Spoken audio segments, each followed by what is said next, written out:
Like lots of stuff? Yeah.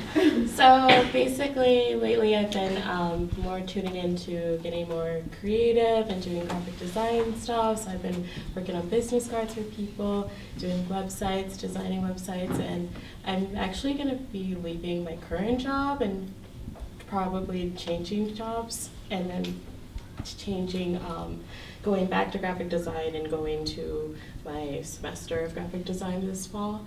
So I'm just kind of, but my love life is very bad. But it's fine. I haven't been caring about it. But at the same time, I'm like, oh, but why do I keep getting the 10 of Pentacles all the time? Or like, I forgot what the card was, but it's like two faces that are like looking at each other. Mm-hmm. I've gotten that card all the time too. Mm-hmm. I just don't remember like what the name of it was. But Mm-hmm. I don't know what I kind of vaguely remember it in your deck too. Yeah, so I guess I'm just wondering, like, what do they want to tell me, and should I, because I've been only focusing on my career and just doing that, and I haven't been like, oh my gosh, oh, this person's really nice, okay, I'll talk to them, but then I'm like, I'm going to focus on my career, so that's what I've been doing lately. Okay, so you want to ask them what if you should be paying more attention to the love life thing, or just letting that go on autopilot like you have been? Is that what you want to ask them? Because when you look at it, you're like not happy with it, but then you shouldn't be looking at it right now. Is that kind of what you're where you're stuck? A little bit. Because I felt like when you were first telling me, they were saying that actually what's happening is that you're actually allowing the boyfriend part to start to get a really good flow going and a really good momentum going, because you're not stopping it either.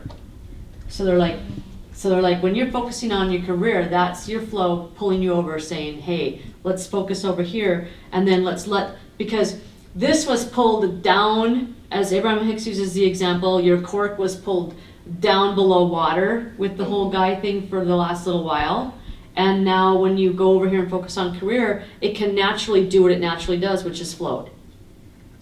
Yeah.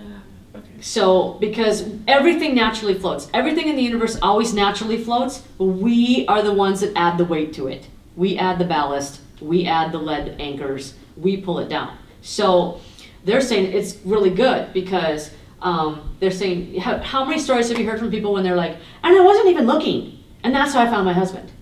I had given up on looking. I wasn't going to do guys anymore. I was so sick of it. And then, boom, I met the guy.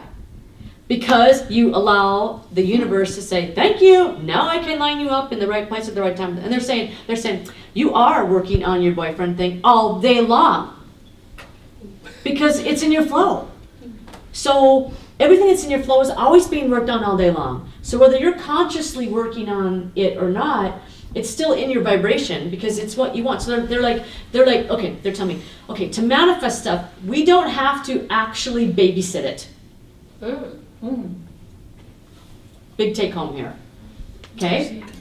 They know what you want. It's a feeling, it's a desire. They know, you have spent a lot of time manifesting that you want to spend your future with your very special guy. And you can't wait to find him and move forward. They're like, that's all you gotta do, girlfriend. You got that going. You don't have to be, I have to double check and make sure I'm manifesting a guy. Or like, you don't have to do that. Because you already are. And when you do that, you almost slow it down. So they're like, who says you can't meet a guy tomorrow? Who says the guy isn't in your class that you're gonna take this fall? Or who says I haven't already met him? Exactly. So now that feels in the flow, doesn't it? Yeah. So they're like, every time you stop and look around and go, but wait a minute, I don't have a guy, and where is he? Did I miss him? And did we cross paths yesterday and I didn't get that message? Did I miss the memo on that? They're like, all that stuff is recognize that that's actually out of the flow. And so you did recognize that was out of the flow. And you're like, how do I get the guy thing back in the flow? And they're like, pretty much ignore it. Listen to your instincts on it. And your instincts were, I'm supposed to just let that go on autopilot right now, and I'm supposed to just be focusing on my career and what I want to do. So they're saying that basically you can just feel good about what's been going on with where you've been, with your focus, and trust yourself that you were doing all the right things with your impulses and following where you think you should be going. And then you just kind of stopped and questioned it and looked backward because they're saying because the physical manifestation hasn't shown up yet. And so they're saying, don't judge by that. because you're looking at your past, if you're looking at what hasn't shown up yet, and that if you stay on the trajectory of, I know he's coming, I don't really care about when, and I don't care how, because I can feel him. I can feel him in there. You can feel him. You know, they're saying, let's talk about your timeline of your life. So jump out a little bit into the future. What do you feel is out there? Do you feel he's out there? Yeah. Yeah. Maybe Do you think so. you're going to be 40 years old, single, and no kids? Probably not. No, I don't think so. So between here and there, something lovely is going to happen, and it's going to unfold beautifully for you. And they just made that jump out to you. They said it's going to unfold beautifully for you.